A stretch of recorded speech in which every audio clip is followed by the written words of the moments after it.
বলে দেন।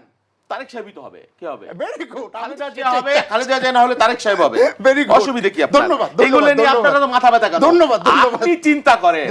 আপনি যখন ভাই আমিও তো একজন লাল সালুতে পড়েছিলাম, লাল সালু উপন্যাস আছে না সৈয়দ অলিউল্লাহ, সেখানে বলেছে গ্রামের শিক্ষিত যুবক আক্কাস আলী স্কুল বানাইতে আছে, মসজিদ ভণ্ড মসজিদ বলে, এই মেয়ে স্কুল তো বানাইবা কিন্তু তোমার দাড়ি কই?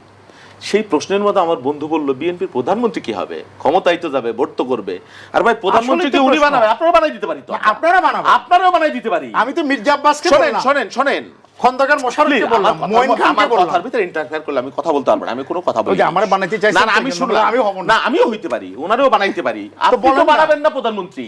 প্রধানমন্ত্রী এই পার্লামেন্টারি ডেমোক্রেসি যদি বুঝেন তাহলে আপনি এই কথা প্রশ্ন করবেন না। পার্লামেন্টারি ডেমোক্রেসি হলো এমপি বানায় মানুষ ভোট দিয়ে, এমপিরা প্রধানমন্ত্রী বানায়। তো এমপিরা কারে বানাবে আপনার আগে বলে যাবে? বলার দরকার আছে? এটা নিয়ে আপনারা তো জানার অধিকার নাই।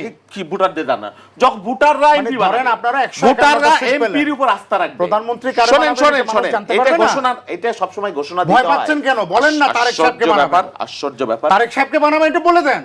তারেক সাহেবই তো হবে, কি হবে? Very good. খালেদা জিয়া হবে, খালেদা জিয়া না হলে তারেক সাহেব হবে। Very good. অসুবিধা কি আপনার? ধন্যবাদ। এগুলো নিয়ে আপনারা তো মাথা ব্যথা করেন। ধন্যবাদ। আপনি চিন্তা করেন, আপনি যখন ক্ষমতাচ্যুত হবেন তখন লুঙ্গি পরে পালাবেন না প্যান্ট পরে পালাবেন, ওইটা চিন্তা করেন। আওয়ামী লীগের সভাপতি কি হবে ওইটা চিন্তা করেন। খুব বেশি দিন না তো, এই কয়েকদিন পরেই এই পরিমাণ আওয়ামী লীগের এরকম দেখছি, আওয়ামী লীগকে এরকম দেখছি, আওয়ামী লীগকে এরকম দেখছি, মুক্তিযুদ্ধের সময় দেখছি লুঙ্গি পরে পালাইছে, ৭৫ এর পরেও দেখছি এত বড় আওয়ামী লীগ।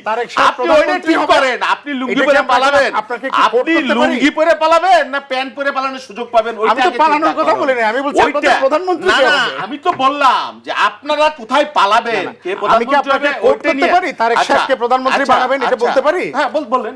ধন্যবাদ। তারেক রহমান আমার পার্টির ভারপ্রাপ্ত চেয়ারম্যান। ধন্যবাদ। অবশ্যই ঘোষণা করে দেন। হ্যাঁ ঘোষণা তো করিয়ে দিছি, এই যে বললাম, এখানে অসুবিধা কি? ধন্যবাদ। হ্যাঁ ধন্যবাদ। আপনি এটা মার্কেটিং করেন, আইন টাইন মানবেন না। আপনি এটা মার্কেট কিসের আইন? আওয়ামী লীগের আমলের আইন আছে নাকি? শেখ মুজিবরে দুর্নীতির দায়ে সাজা দিয়েছিল, ওইটা মানেন? শেখ সাহেবের সাজা হয়েছিল, ওইটা মানেন? ওইটা মানেন তো? প্রধানমন্ত্রী ওইটা মানেন? ওইটা আগে মানেন। ওইটা আর কত টাকা চুরি করেছেন, বটগাছ তালগাছ হয়েছেন, আপনার প্রত্যেকের নামে মামলা হবে তো। আপনার প্রত্যেকের নামে জেনুইন মামলা হবে না হয় হবে। কি বলেন? আপনার ভারপ্রাপ্ত তারেক সাহেব দণ্ডিত। আপনার পেটিকোট দিয়ে আসামি করেছেন, রায় দিয়েছেন, যেই কোর্ট রায় দিয়েছে সেই কোর্টে তো বলছে দেশ থেকে জাহান্নাম বানাবে। কোন কোর্ট? আপনার পেটিকোট, এই কোর্ট দিয়ে আপনি রায় দিয়েছেন। এই রায়ের কি ভ্যালু আছে বাংলাদেশের মানুষের কাছে? এটা আওয়ামী লীগের আদালত। আওয়ামী লীগের আদালত তো সব হইতে পারে। আওয়ামী লীগের আদালত দিন রাত বলতে পারে, রাতকে দিন বলতে পারে। আপনার আইন আমরা মানবো কিসের? আপনি যে আইন করেছেন, আপনি আইন করেছেন অন্যায়, আপনি আইন করেছেন জালিয়াতির, আপনি আইন করেছেন প্রহসনের, আপনি আইন করেছেন বেইনসাফি। আপনার জন্য আপনার কিসের আইন? তো প্রতিদিন কোর্টে যাবেন। আচ্ছা আপনার কথা আমি বলতেছি, আমার কথা আপনি নিতে আমাকে বাধ্য করছেন, আপনি আমাকে বাধ্য করছেন, কিন্তু বাধ্য বেশি দিন করতে পারবেন না, এটা মনে রাখবেন। কতদিন পারবো? আপনি সেটা মনে রাখবেন। কালকেও না করতে পারেন, পরশুদিনও না করতে পারেন। আপনার তো সময় শেষ হয়ে গেছে, আপনার সময় শেষ হয়ে গেছে। বাতিল করে দিবেন। কোর্ট থাকবে কিন্তু আওয়ামী কোর্ট থাকবে না, আওয়ামী বিচারক থাকবে না, আওয়ামী অ্যাটর্নি জেনারেল থাকবে না, আওয়ামী দুর্বৃত্ত থাকবে না। যেই কোর্ট ঘাট ধরে বের করে দেয় ওই কোর্ট চলবে না, ওই আইন চলবে না। আপনার নেতা, আপনার মেয়র বলেছে